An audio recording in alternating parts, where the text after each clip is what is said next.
may tawag doon sa pagka mo na yung musical dance chair. O chair dance. Parang trip to Jerusalem.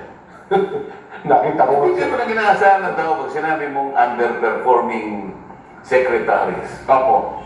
Palitan mo na inaasahan mo na gagawa ng masigit Na mas magandang doon trabaho. sa inaasahan ng mga tao.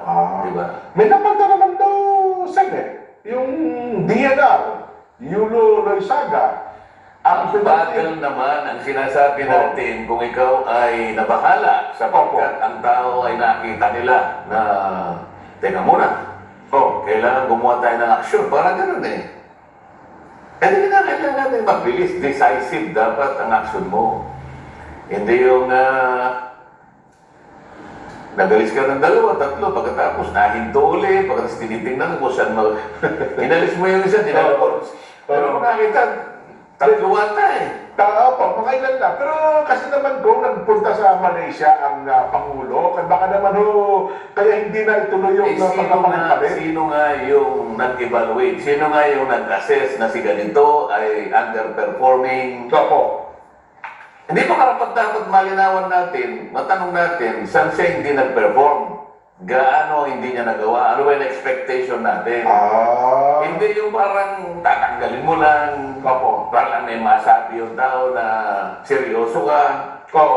Yun ang inaasahan ng tao. Ang isang halimbawa po, ang nagsabi si ES Executive Secretary Lucas Bersamin, sabi niya, itong si Yulo niya, mas mukhang mataas ang performance sa pag-abroad.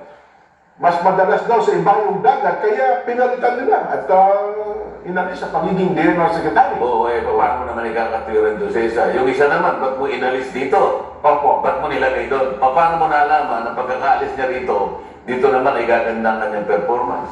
Kasi kung ang pag-uusapan natin yung housing, tapos di ba may proyekto yung Pasig River Rehabilitation. Mukhang maganda naman yung Pasig Napaganda na naman.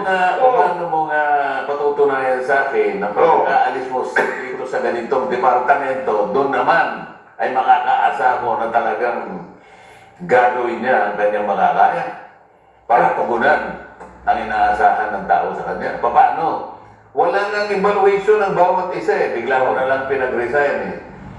Para sa ganun ng tao, nakikita niya yung kaseryosohan ng lahat ng gagawin mo. Bakit?